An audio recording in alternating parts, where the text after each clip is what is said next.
যেদিন নাকি মানুষের গুনাহের কারণে কারো গাম হাঁটু পর্যন্ত চলে আসবে, কারো গাম নাভি পর্যন্ত চলে আসবে, কারো গাম কোমর পর্যন্ত চলে আসবে, কারো গাম বুক পর্যন্ত চলে আসবে।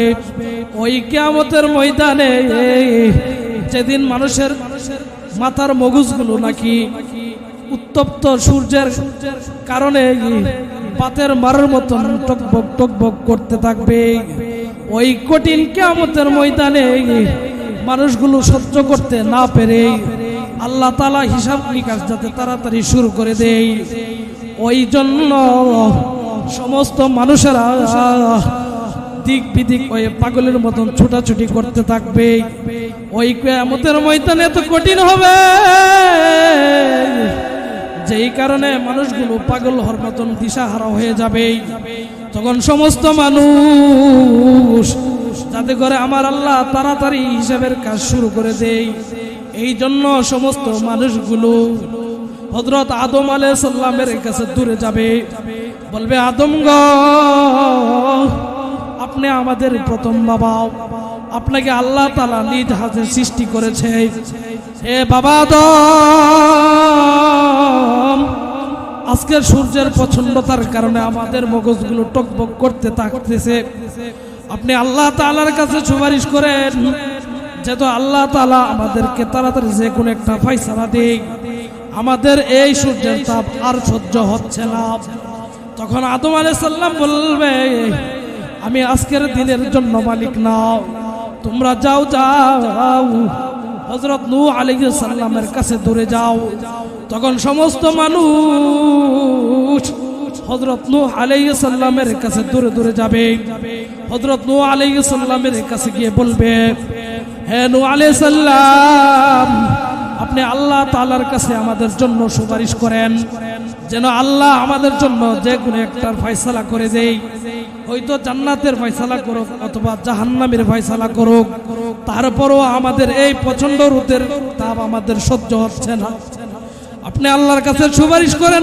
নবী বলবেন, না না, আজকের দিনের আমি মালিক নাই, যাও যাও তোমরা হযরত ইব্রাহিম আলাইহিস সালামের কাছে যাও।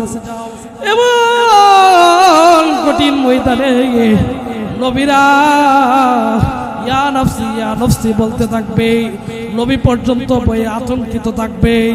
নবী বলবে, ইব্রাহিম নবী বলবে, না না, আজকের দিনের মালিক আমি না, যাও যাও তোমরা হযরত মুসা আলাইহিস সালামের কাছে যাও। সমস্ত মানুষ ওই প্রচন্ড রুদ্রের তাপ থেকে সূর্যের তাপ থেকে বাঁচার জন্য হযরত মুসা আলাইহিস সালামের কাছে চলে যাবে। মুসা আলাইহিস সালাম বলবে, না না নাও, আমি পারবো না, তোমরা হযরত ঈসা আলাইহিস সালামের কাছে চলে যাও। হযরত ঈসা আলাইহিস সালাম বলবেন, একই উত্তর সবাইকে দিয়ে দেওয়া হবে। كأنهما غمامتان أو غيايتان أو فرقان من طير صافة تحاجان عن أصحابهما وقال رسول الله صلى الله عليه وسلم الصيام والقرآن يشفعان للعبد يوم القيامة يقول الصيام أي رب منعته الطعام والشهوات بالنهار فشفعني فيه ويقول القرآن أي رب منعته النوم بالليل فشفعني فيه قال فيشفعان وقال رسول الله صلى الله عليه وسلم في حديث أخرى اقرأوا القرآن فإنه يأتي يوم القيامة شفيعا لأصحابه أو كما قال عليه الصلاة والسلام محمد नया कर कुफर को मिटाया कुफर को मिटा कर सदाकत को बुलाया सल्लल्लाहु अलैहि वसल्लम सल्लल्लाहु अला मुहम्मद सल्लल्लाहु अला मुहम्मद सल्लल्लाहु अलैहि वसल्लम ला इलाहा इल्लल्लाह ला इलाहा इल्लल्लाह ला इलाहा जोड़े ला इलाहा इल्लल्लाह ला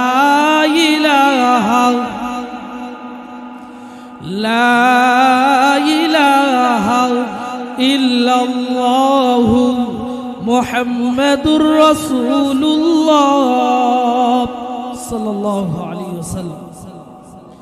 আলহামদুলিল্লাহ দক্ষিণ জগৎসার উত্তরপাড়া মোল্লাবাড়ির জনাব মরহুম আব্দুল মজিদ মিয়ার স্মরণেও ও এলাকার কবরবাসীদের উদ্যোগে চতুর্থ বার্ষিক ওয়াজ ও দোয়া মাহফিলের সম্মানিত সভাপতি আমার সামনে উপবিষ্ট দিনপ্রিয় ইসলাম প্রিয় যুবক ভাইরা ও উলামায়ে কেরাম উপরদার আড়ালে অবস্থানরত সম্মানিত মা ও বোনেরা, আমরা আল্লাহ পাক রব্বুল আলামিনের দরবারে শুকরিয়া আদায় করি যে মহান রব্বুল আলামিন আমাদেরকে এই বরকতময় মজলিসে আসার এবং বসার মতন তৌফিক দান করেছে, এই জন্য বলি আলহামদুলিল্লাহ। আমি আপনাদের সম্মুখে কোরআনের সবথেকে বড় সূরা সূরাতুল বাকারার 129 নম্বর আয়াত এবং নবী করিম সাল্লাল্লাহু আলাইহি ওয়াসাল্লামের অসংখ্য অগণিত হাদিস সমূহ থেকে কয়েকখানা হাদিস পাঠ করিলাম। আল্লাহ পাক রব্বুল আলামিন যদি আমাকে তৌফিক দান করে উপরোক্ত আয়াত এবং হাদিস নিয়ে কিছু বলার চেষ্টা করব, মা তৌফিক ইল্লা বিল্লাহ। আমি আপনাদের সম্মুখে সূরা বাকারার 129 নম্বর যে আয়াত তেলাওয়াত করেছে, উক্ত আয়াতে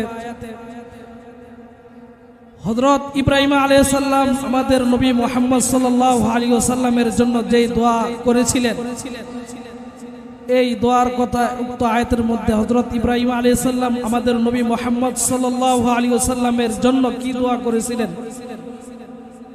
উক্ত আয়াতের মধ্যে আল্লাহ তাআলা বলেন, ربنا وبعث فيهم رسولا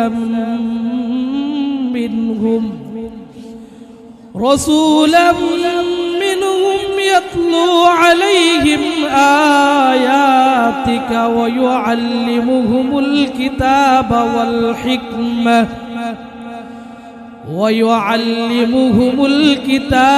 والحكمة ويزكيهم إنك أنت العزيز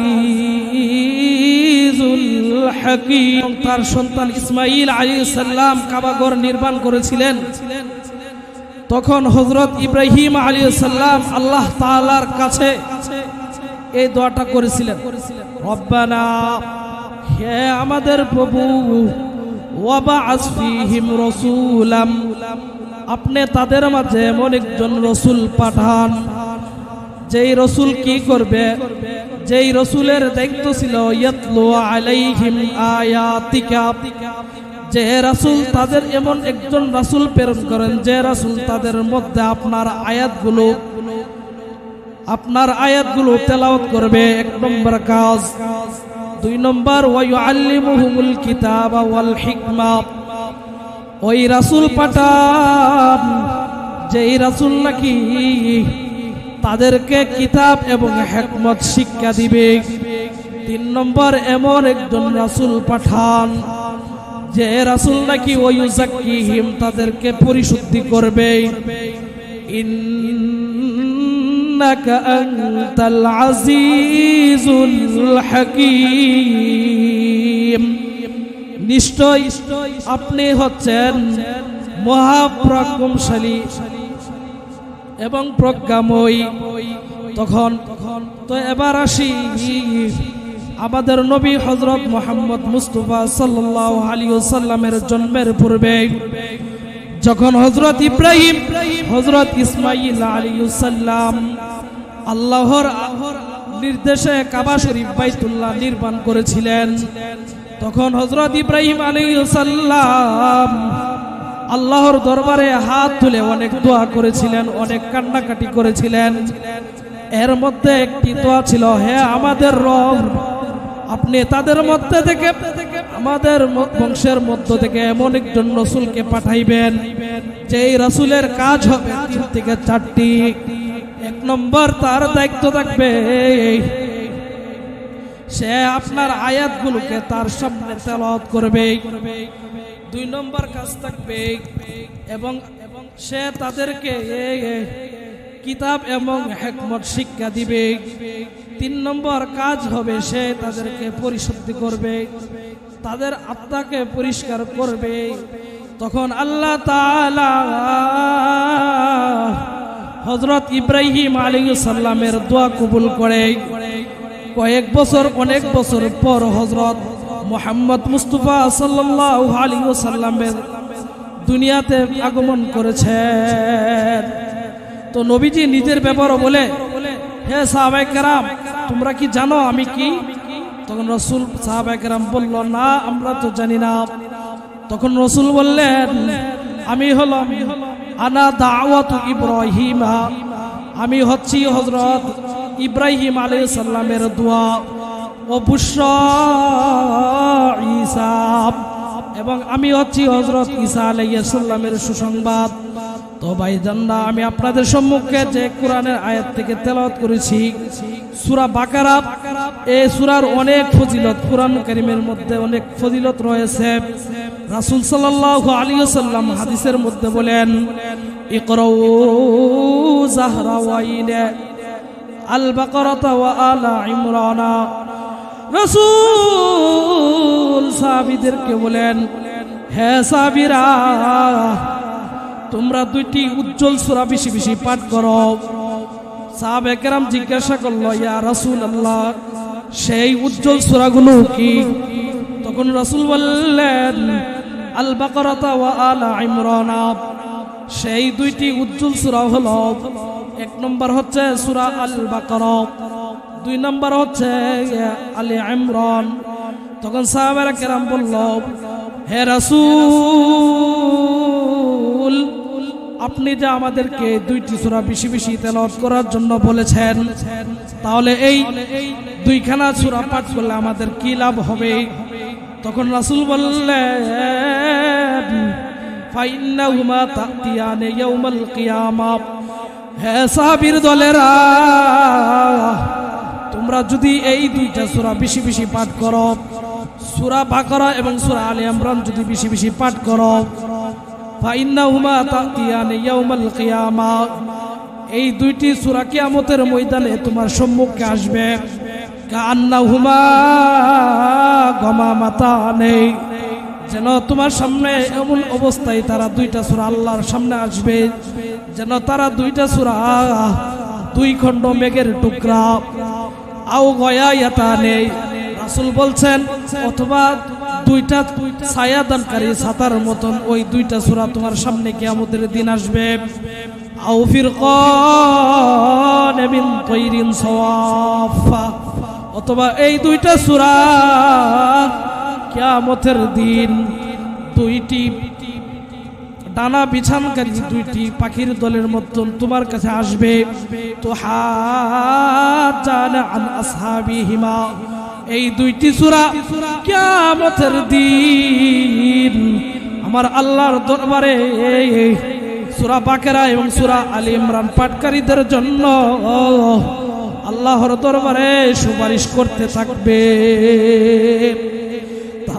তাছাড়া রাসূল সাল্লাল্লাহু আলাইহি ওয়াসাল্লাম বলেন, যে ব্যক্তি নাকি সূরা বাকারার যে আয়াতুল কুরসি একটি আয়াত আছে, ওই আয়াতটি যে ব্যক্তি নাকি পাঠ করবে, ওই আয়াত পাঠ করলে তার অনেক ফজিলত, তার অনেক গুরুত্ব রয়েছে। যে ব্যক্তি নাকি 5 ওয়াক্ত নামাজের পর সূরাতুল আয়াতুল কুরসি পাঠ করবে, আমার আল্লাহ বলেন সে মরার সাথে সাথে জান্নাতে প্রবেশ করিবে। قال رسول الله صلى الله عليه وسلم, রাসূল সাল্লাল্লাহু আলাইহি ওয়াসাল্লাম বলেন, মান ক্বারা আয়াতাল কুরসি দুবরা কুল্লি সালাতিন মাকতুবাতিন লাম ইয়ামনাউহু মিন দুখুলিল জান্নাতি ইল্লাল মাউত। হে সাহাবায়ে কেরাম, জানিয়া রাখো রে, জানিয়া রাখো রে, সূরা আয়াতুল কুরসির এত ফজিলত, এত ফজিলত। যে ব্যক্তি সূরা আয়াতুল কুরসি প্রত্যেক ফরজ 5 ওয়াক্ত নামাজের পরে পাঠ করিবে, সে তাকে জান্নাতে প্রবেশ করা থেকে কোনো জিনিস বাধা দিতে পারবে না, একমাত্র মউত ব্যতীত। অর্থাৎ সেই ব্যক্তি মৃত্যুবরণ করার সাথে সাথে জান্নাতে প্রবেশ করিবে। শুধু তাই নয় রে ভাই, যে ব্যক্তি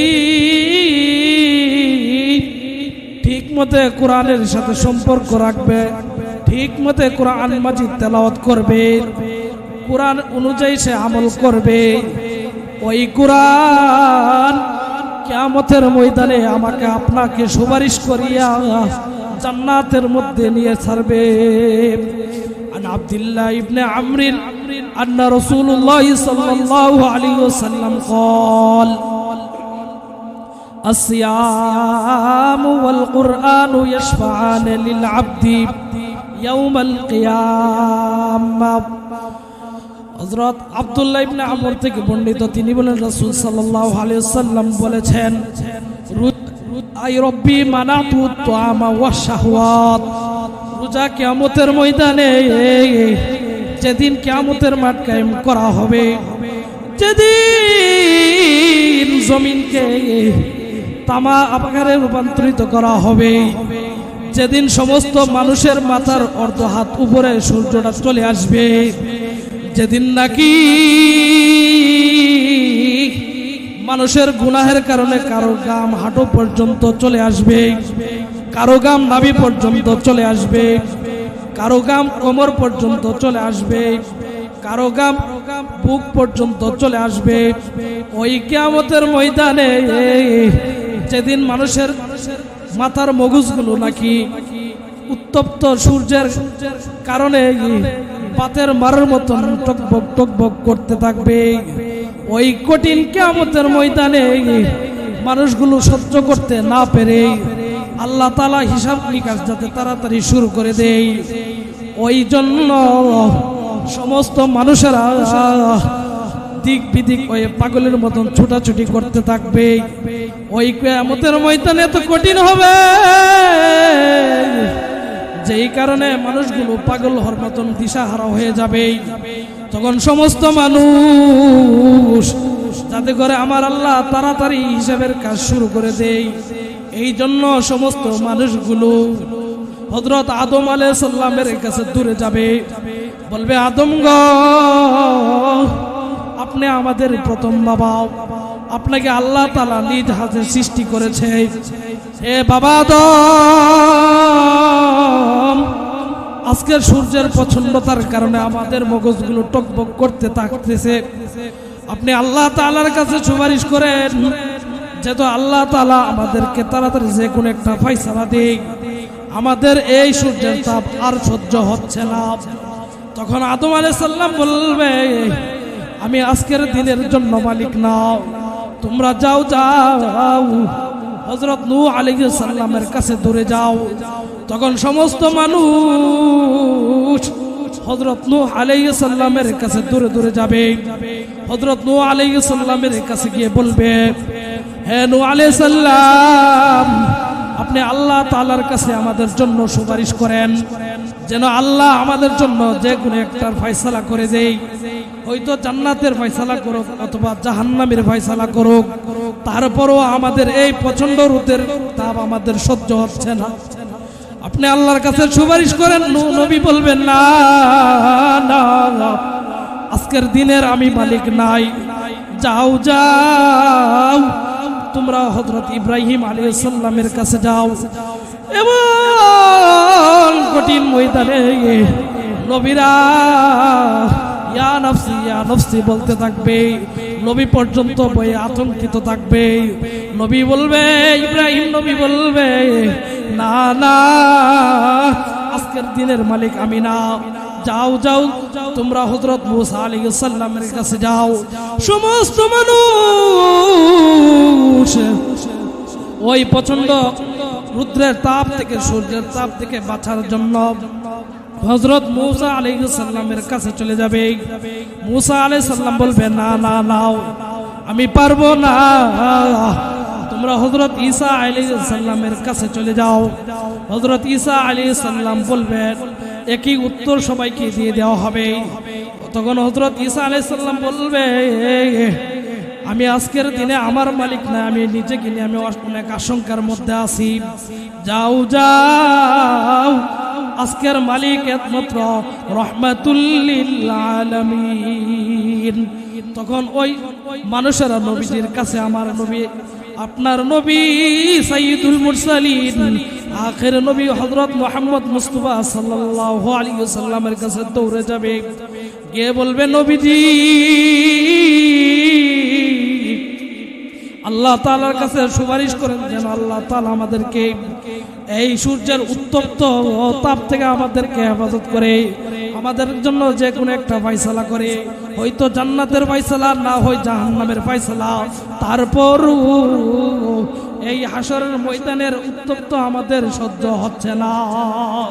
তখন নবীজি সাথে সাথে আল্লাহর সিজদার মধ্যে পড়ে যাবে, আল্লাহ তাআলার কুদরত পাই সিজদা পড়ে যাবে। নবীজি তখন উম্মতের গুনাহগার উম্মতের জন্য আল্লাহ তাআলার কাছে কেঁদে কেঁদে সুপারিশ করবে। তো আমি বলতেছিলাম, কিয়ামতের ময়দান অনেক কঠিন হবে, অনেক কঠিন হবে রে বাবা। সেদিন নাকি ইয়াউমা ইয়াফিরুল মারউ মিন আখিহি, সেদিন মানুষ তার ভাই থেকে পলায়ন করবে, ওয়া উম্মিহি ওয়া আবিহি, মানুষ তার মা থেকে পলায়ন করবে, মানুষ তার বাবা থেকে পলায়ন করবে, ওয়া সাহিবাতিহি ওয়া বানিহি, ব্যক্তি তার স্ত্রী সন্তানের থেকে পলায়ন করবে। কারণ কি পলায়ন করার কারণ হচ্ছে, যদি সে আজকে তাদেরকে ভাইয়ের পরিচয় দেয়, ওই ভাইয়ের পরিচয়ের কারণে সে বলবে, ভাই গো, আমি আল্লাহর দরবারে একটি নেকির জন্য আটকে গেছি, আমার জন্য আল্লাহ তাআলার কাছে সুপারিশ করেন। এই বয়ে ওই দিন সমস্ত মানুষগণ যার যার পরিচয় থেকে পলায়ন করবে, যার যার ভাই থেকে সে পলায়ন করবে। এমনকি গর্ভধারণকারিণী মা, যে মা অনেক কষ্ট করে আমাকে আপনাকে সৃষ্টি করেছে, ওই মা থেকে পলায়ন করবে। এমনকি নিজের স্ত্রী, যে স্ত্রী মা বাবার পরে সবচেয়ে বেশি কাছের মানুষ, ওই মানুষ থেকে কিয়ামতের ময়দান এত কঠিন হবে রে, এই কঠিনের কারণে মানুষ পরিচয় দিবে না। তো আমি বলতেছিলাম, এমন কঠিন কিয়ামতের ময়দানে ওই রোজা আল্লাহ তাআলার দরবারে গিয়ে আমার আপনার পক্ষে সাক্ষী হয়ে যাবে। এমনই ভাবে কোরআন শরীফ তেলাওয়াত করার কারণে ওই কঠিন কিয়ামতের ময়দানে ওই কোরআন আল্লাহ তাআলার কাছে সাক্ষী দিবে। রোজা বলবে, ইয়াকুলু সিয়ামু, রোজা বলবে, আই রব্বি, হে আমার রব, মানাতু তুআমা ওয়া শাওয়াতি বিন নাহার, হে আমার রব, আমি এই বান্দাকে রমজান মাসের দিনের বেলায় তাকে খাবার খাওয়া থেকে, তার মনসাই জিন্দিগি থেকে, তার স্ত্রী থেকে আমি দিনের বেলায় তাকে দূর রেখেছি। ফাশাফিয়ানি ফিহি, আমাকে আপনার তার ব্যাপারে সুপারিশ আপনার কাছে করতে চাই, আপনি আমাকে তার ব্যাপারে সুপারিশ গ্রহণ করেন। ওয়াকুলুল কুরআন, এমনি ভাবে কুরআন যেদিন সাহেবে কোরআনের কিয়ামতের দিন সাহেবে কোরআনকে কিয়ামতের ময়দানে উপস্থিত করা হবে, ওই কঠিন কিয়ামতের ময়দানে কোরআন বলবে আল্লাহ তাআলার দরবারে দূরে গিয়ে বলবে, আল্লাহ তাআলার কাছে গিয়ে বলবে, আই রব্বি, হে প্রভু রে, মানাতুন নাওমা, আমি এই বান্দাকে রাত্রের বেলা ঘুমানো থেকে আমি তাকে নিষেধ করেছি, আমি তাকে রাত্রের বেলা ঘুম থেকে তাকে দূর রেখেছি। সে সারা রাত তাহাজ্জুদের নামাজ পড়েছে, এশার নামাজের সময় সে তারাবি পড়েছে, রাতের পর সে তারাবির পর ঘুমিয়ে যায়নি, বরং আমি নামাজের মধ্যে আমি কোরআনকে সেই সারা রাত দাঁড়িয়ে দাঁড়িয়ে পড়েছে, যেই কারণে তার পাগুলো পর্যন্ত ফুলে গিয়েছে। হে প্রভু,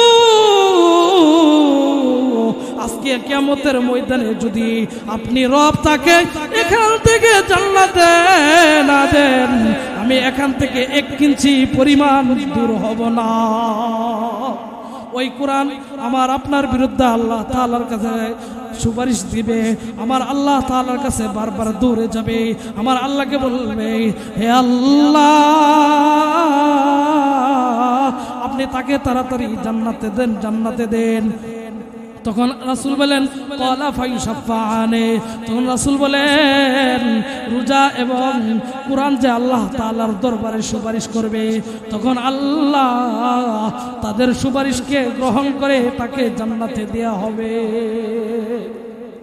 শুধু তাই নয় রে ভাই, কোরআন হচ্ছে এমন একটি কোরআন, যে কোরআনের একটি মাত্র হরফ পড়লে আমার আল্লাহ একটি হরফের বিনিময়ে 10টি করে নেকি দিবেন। বলেন সুবহানাল্লাহ।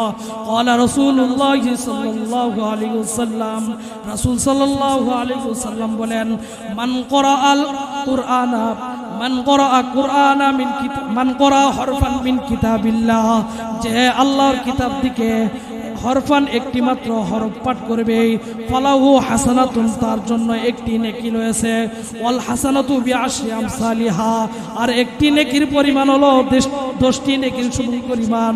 রাসূল বলেন, লা আকুলু আলিফ লাম মিম হরফুন, রাসূল বলেন, আমি বলি নাই আলিফ লাম মিম একটি মাত্র হরফ, এই 3টি হরফ মিললে একটি আয়াতের কারণে একটি মাত্র হরফ। রাসূল বলেন, আমি এটা বলি নাই, বাল আলিফুন হরফুন, লাকিন আলিফুন হরফুন, বরং আলিফ হচ্ছে একটি হরফ, ওলামুন হরফুন, লাম একটি মাত্র হরফ, অমিমুন হরফুন, বরং প্রত্যেকটি হরফ আলাদা আলাদা একটি একটি করে হরফ। আমার আল্লাহ এই 3টি হরফ পাঠ করার কারণে আমার আপনার আমলনামায় 10টি নেকি দিয়ে দিবে। শুধু তাই নয় রে বাবা, যে ব্যক্তি নাকি কোরআনের শিক্ষা করবে, কোরআনের ক্ষেত্রে সে দক্ষ থাকবে, কোরআনকে সে ভালোভাবে মুখস্থ করবে, কোরআনে হাফেজ হবে, তার হাসর নাসর, রাসূল বলেন, তার হাসর নাসর হবে নেককার ফেরেশতাদের সাথে। রাসূল সাল্লাল্লাহু আলাইহি ওয়াসাল্লাম বলেন, আল মাহিরু বিল কুরআন, কোরআনের ক্ষেত্রে যারা পণ্ডিত্য অর্জন করবে, কোরআনের ক্ষেত্রে যারা অভিজ্ঞতা অর্জন করবে, তাদের হাসর হচ্ছে মা সাবারাতিল কিরামিল বারারা, তাদের হাসর হচ্ছে সম্মানিত সৎ ফেরেশতাদের সঙ্গে। সুবহানাল্লাহ। শুধু তাই নয় রে বাবা, আমি নিজে যদি কোরআন পড়তে না পারি, আমি যদি কোরআন না পড়ার কারণে যদি আমি আমার সন্তানকে কোরআনে হাফেজ বানাই, আমার সময় নাই, আমি এখন মৃত্যুবরণ করব, কিন্তু আমার সময় নাই আফসোস করার কারণ নয় রে। আমার রাসূল বলেন, তুমি কোরআন শিক্ষা না করতে পারলে তুমি তোমার সন্তানকে কোরআন শিক্ষা দাও, তুমি তোমার ছেলেকে কোরআনে হাফেজ বানাও। কোরআনে হাফেজ বানাইলে কি লাভ জানো নি? রাসূল বলেন, ইয়াকুলু লি সাহিবিল কুরআনি ইয়াউমাল কিয়ামা, কিয়ামতের দিন কোরআনে হাফেজকে কিয়ামতের দিন উপস্থিত করা হবে। ফায়ুলবাসু তাজুল কিরামা, অতঃপর আল্লাহ তাআলা সম্মানের মুকুট তাকে পরানো হবে, তাকে পরাইবে। শুধু তাই নয়, ওয়াইলবাসু ওয়ালিদাহু হুল্লাতাইনে, কোরআনে হাফেজের মা বাবাকে এমন 2জন কাপড়, এমন 2 জোড়া কাপড় পরিধান করাবে, লা ইউকদ্দিরু লাহুমা সামানুন, এমন 2 জোড়া হাফেজে কোরআনের মাতা পিতাকে এমন 2 জোড়া কাপড় পরিধান করাবে, এই 7 আসমান 7 জমিন এর ভিতরে যা কিছু আছে সবগুলো যদি বিক্রি করে দেওয়া হয়, কিন্তু কিয়ামতের ময়দানে হাফেজে কোরআনের মাতা পিতাকে যে 2 জোড়া কাপড় পরিধান করা হবে তার সম পরিমাণ হবে না। তখন হাফেজে কোরআনের মা বাবা বলবে ভাই কলানে, তখন তারা ওই বলবে বিবা উকরিম না, আমরা তো বুঝতে পারতেছি না কেন আমাদেরকে এত সম্মান দেওয়া হইতেছে, আমরা তো কোনো কিছু জানি না। তখন তাদেরকে বলা হবে ফায়ুকুলুলাহু বিআখযি ওয়ালাদিকুমাল কুরআন, তোমরা জানো না কেন তোমাদেরকে সম্মানের পোশাক পরিধান করা হয়েছে, তোমরা কি জানো না? তারা বলবো না না জানি না। তখন উত্তর দেওয়া হবে তোমাদের সন্তান কোরআন গ্রহণ করার কারণে, এই কোরআন গ্রহণ করলে মানুষের সম্মান বেড়ে যায়, এই কোরআনের সাথে যার সম্পর্ক করবে তার সম্মান বেড়ে যায়। এমনি স্বাভাবিকভাবে একটি গিলাফ অনেক নিম্নমানের মূল্য থাকে, কিন্তু এই কোরআনের উপর যেহেতু এই গিলাফের কে লাগানো হয়, এই জন্য এই কোরআনের সাথে সম্পর্ক থাকার কারণে গিলাফের সম্মান অটোমেটিক বেড়ে যায়। বলেন ঠিক না বে ঠিক? এমনইভাবে দেখেন রিয়াল যে কোরআনের জন্য বানানো হয় একবারে সর্বনিকৃষ্ট কাঠ রিয়ালের জন্য তৈরি করা হয়, কিন্তু এই কোরআন আল্লাহ পাকের কোরআনকে এই রিয়াল এই তক্তার উপর রাখার কারণে এই রিয়ালের দাম বেড়ে যায়। বলেন ঠিক না বে ঠিক? এই রিয়ালকে কেউ যদি পাও দিয়ে লাগায় তাহলে সে সম্মান করে, বলে এই কোরআনের সাথে সম্পর্ক থাকলে আল্লাহ পাক রব্বুল আলামিন সম্মান বাড়িয়ে দেন। বলেন ঠিক না বে ঠিক? তো রাসূল সাল্লাল্লাহু আলাইহি ওয়াসাল্লাম বলেছেন, হে বান্দারা, সূরা বাকারার অনেক ফজিলত রয়েছে, আরেকটি ফজিলত আছে, মান করাআ সূরাতুল কুরসি ফি লাইলাতিন লাম ইয়াজাল আলাইহি মিনাল্লাহি হাফিজুন ওয়ালা ইয়াকরাবুহু শাইতানুন হাত্তা ইউসবিহা। রাসূল বলেন, যে ব্যক্তি নাকি রাতের বেলা এই আয়াতুল কুরসি সূরা বাকারার আয়াতুল কুরসি পাঠ করিবে, তেলাওয়াত করিবে, আমার আল্লাহ ওই ব্যক্তির হেফাজতের জন্য একজন ফেরেশতা নির্ধারণ করে দেন। সুবহানাল্লাহ। ওই ফেরেশতা 24 ঘন্টা ওই ফেরেশতা রাতের বেলা তাকে পাহারা দিতে থাকে। ওয়ালা ইয়াকরুবুহু শাইতানুন, ওই বান্দা যে নাকি রাতের বেলা আয়াতুল কুরসি পাঠ করেছে, তেলাওয়াত করেছে, ওই বান্দার নিকট সারা রাত কোনো শয়তান কাছে আসতে পারে না। রাসূল আরো বলেন, ইকরাউ সূরাতুল বাকারা, তোমরা সূরা বাকারাকে বেশি বেশি করে পড়ো, ফা ইন্না আখযাহা বারাকা, কেননা সূরা বাকারা গ্রহণ করলে বেশি বরকত পাওয়া যায়। ওয়া তারকা হাসরা, আর যে ব্যক্তি সূরা বাকারাকে ছেড়ে দেয় সে হবে ক্ষতিগ্রস্ত। ওয়ালা তাস্তাতিউহাল বাতলা, আর যে ব্যক্তি নাকি সূরা বাকারা নিয়মিত তেলাওয়াত করবে, তাকে যদি কোনো শত্রু তাকে জাদু করতে চায়, এই সূরা আয়াতুল কুরসি পড়ার কারণে ওই শত্রু ওই জাদুকররা তাকে কোনো ক্ষতি করতে পারবে না। শুধু তাই নয় ভাই, এই কোরআনের অনেক মর্যাদা। আমার রাসূল বলেন, আন আব্দুল্লাহ ইবনে আমরিন আন্না রাসূলুল্লাহ ক্বাল রাসূলুল্লাহ সাল্লাল্লাহু আলাইহি ওয়াসাল্লাম ইকালু লি সাহিবিল কুরআন, কিয়ামতের ময়দানে কোরআনের অধিবাসীকে বলা হবে যে ঠিকমতো কোরআন পড়ছে, কোরআন অনুযায়ী নিজের জীবন যাপন করেছে, কোরআন অনুযায়ী আমল করেছে। ইকালু লি সাহিবিল কুরআন, কোরআনের অধিবাসীকে বলা হবে ইকরা, তুমি পড়তে থাকো, ওয়ারতাকি, তুমি উপরে উঠতে থাকো, তুমি একটি আয়াত পড়ো আর উপরের দিকে উঠতে থাকো, তুমি একটি আয়াত পড়ো একতলা উপরে চলে যাও, তুমি একটি আয়াত পড়ো আরেক তলা উপরে চলে যাও, তুমি আরেকটি আয়াত পড়ো উপর তলায় চলে যাও। ওয়ারাতিল কামা কুনতা তুরাতিল ফিদ দুনিয়া, তুমি কোরআনকে দুনিয়ার মধ্যে যেভাবে তারতিলের সাথে পড়তে ওইভাবে তুমি তারতিলের সাথে পড়তে থাকো। হে হাফেজে কোরআন, তোমার স্থান কোথায় হবে জানো?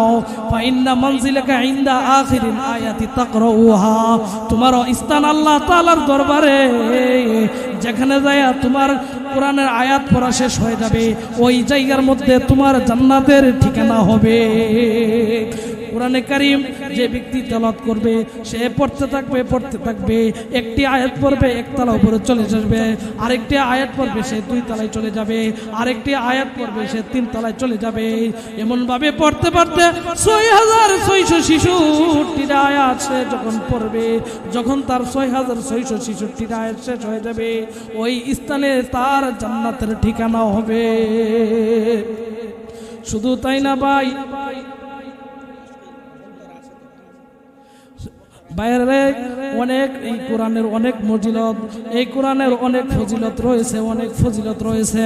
আমার রাসূল বলেন আবি হুরায়রা রাদিয়াল্লাহু তাআলা আনহু قال قال رسول الله সাল্লাল্লাহু আলাইহি ওয়াসাল্লাম, হযরত আবু হুরায়রা থেকে বর্ণিত, রাসূল বলেন লা তাজআলু বুয়ুতাকুম মাকাবিরা, হে উম্মত তোমরা তোমাদের ঘরগুলোকে কবর বানাইও না। অর্থাৎ যে ঘরের মধ্যে নাকি সূরা বাকারা তেলাওয়াত না করা হয়, ওই ঘরগুলো কবরের মধ্যে নিষ্ঠুর থাকে, কোনো মানুষ যেমন কোনো শব্দ থাকে না, যে এই ঘরের মধ্যে নাকি সূরা বাকারা পাঠ করা না হয়, ওই ঘরের উদাহরণ আমার রাসূল কবরের সাথে দিয়েছে। এবং রাসূল বলেন ফাইন্না শাইতানা, কেননা শয়তান ইয়ানফিরু মিনাল বাইতি আল্লাযী তাকরু ফীহি সূরাতুল বাকারা, কেননা যেই ঘরের মধ্যে সূরা বাকারা তেলাওয়াত করা হয়, ওই ঘর থেকে শয়তান পলায়ন করতে থাকে। রাসূল বলেন আব্দুল্লাহ ইবনে উমর ইবনে খাত্তাব রাদিয়াল্লাহু তাআলা আনহু قال قال رسول الله সাল্লাল্লাহু আলাইহি ওয়াসাল্লাম, হযরত উমর ইবনে খাত্তাব রাদিয়াল্লাহু তাআলা আনহু থেকে বর্ণিত, রাসূল বলেন ইন্নাল্লাহা ইয়ারফাউ বিহাযাল কিতাবি আকওয়ামান, নিশ্চয় আমার আল্লাহ এই কোরআনের মাধ্যমে কয়েকজন মানুষের সম্মান বাড়িয়ে দেয়, ওয়া ইয়াদাউ বিহি আখরিন, আর এই কোরআনের সাথে সম্পর্ক না থাকার কারণে, ওই কোরআনকে ঠিকমতো না পড়ার কারণে আমার আল্লাহ আরেক দল মানুষের সম্মানকে নিচু করে দেয়। এই কোরআন পাঠ করলে আমার আপনার পক্ষে ওই কোরআন কিয়ামতের ময়দানে আল্লাহ তাআলার দরবারে সুপারিশ করতে করতে আমাকে আপনাকে জান্নাতে নিয়ে যাবে। তো আল্লাহ পাক রব্বুল আলামিন আমাকে আপনাকে বেশি বেশি কোরআন তেলাওয়াত করার তৌফিক দান করুন। সকলে বলি আমিন। ওয়া আখির দাওয়ানা আলহামদুলিল্লাহ।